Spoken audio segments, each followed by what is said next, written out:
Before you click away, consider this. You light a screen to learn, but they light a fire. For generations, the only school they knew was the whispering flames, where stories wove wisdom into the hearts of the young. Turn off your notifications and listen. What does the fire have to teach you tonight? In the heart of the forest, where the modern world fades to a whisper, the people of the T'kala tribe gather around a fire. Not for warmth alone, but for something deeper, a ritual as old as their bloodline. To them, the fire is not just light or heat.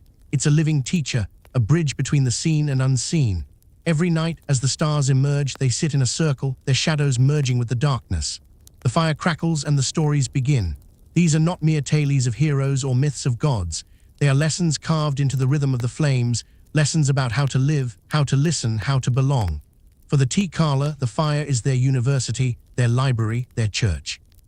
A child learns to track a deer not from a book, but from the way an elder's hands mimic hoofprints in the firelight.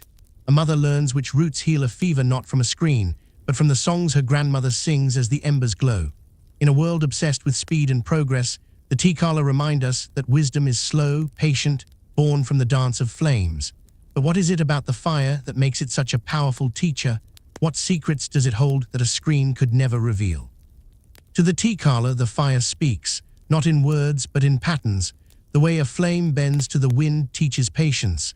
The way it consumes a log slowly, yet completely, mirrors the cycle of life and death. An elder named T'kala once said, "The fire is honest, it hides nothing. Watch it long enough, and it will show you your own heart." Children are taught to read the fire from a young age. They learn to notice how a green branch hisses, warning of moisture, or how dry tinder flares quickly, a lesson in preparation. These are not just survival skills, they're metaphors for living. A hasty fire burns out fast, so does a hasty life. A well-tended fire lasts through the night, so does a well-tended community. The T'kala believe that every flame carries a story, and every story carries a truth. One night, a boy named Tisan watched the fire twist into the shape of a hawk. His grandfather leaned close and whispered, "That's your spirit calling you to be swift but silent." From that moment, Tisan learned to move through the forest like a shadow, tracking game with a grace that no textbook could teach. Yet the fire does more than teach skills. It binds generations. How does a single flame carry the weight of 1,000 years of wisdom? The T'kala do not write their history. They speak it, sing it, dance it into the fire. Every night, the circle around the campfire becomes a living archive. Elders share stories of the great flood that reshaped their valley, not as legend, but as a warning to respect the river's power. Mothers sing of the starflower that cures sleeplessness, passing its recipe to daughters through melody. Even the children contribute, reciting small tales of their day, a fox they saw, a stone they found, because every voice matters. This is not storytelling for entertainment. It's a sacred act of preservation. The T'kala believe that a story untold is a life forgotten. When an elder speaks, the young listen without interruption, their eyes fixed on the flames. The fire holds their attention, its glow a reminder that these words are alive, burning bright against the darkness of time.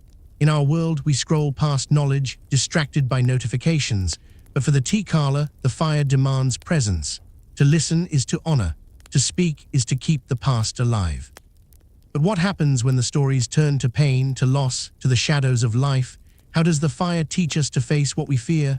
The T'kala do not shy away from the hard truths. Around the fire, they speak of death as openly as life. They tell of hunters lost to the forest, of winters that took too many, of mistakes that cost dearly. These stories are not told to frighten, but to prepare.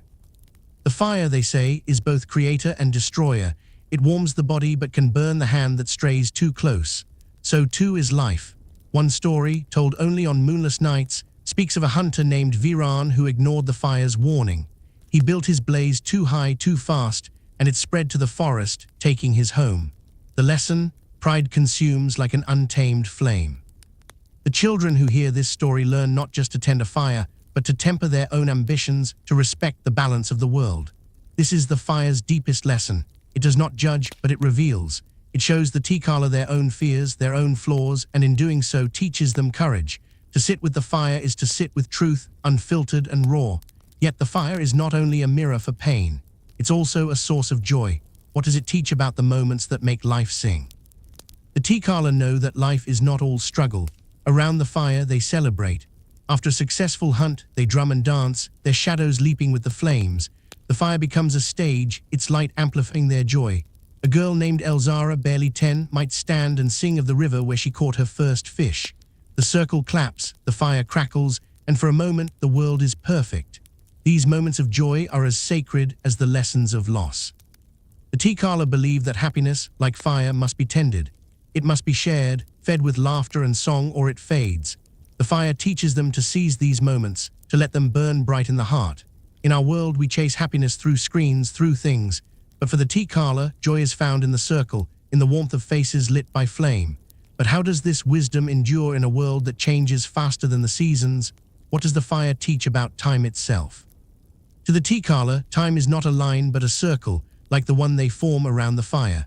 The past, present, and future are not separate, they burn together in the flames.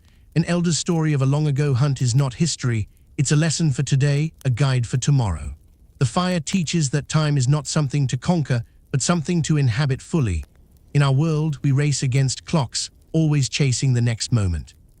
But the T'kala sit still, watching the fire, knowing that every story told tonight will live in the children who listen, and in their children after them. The fire is their calendar, their clock, their eternity.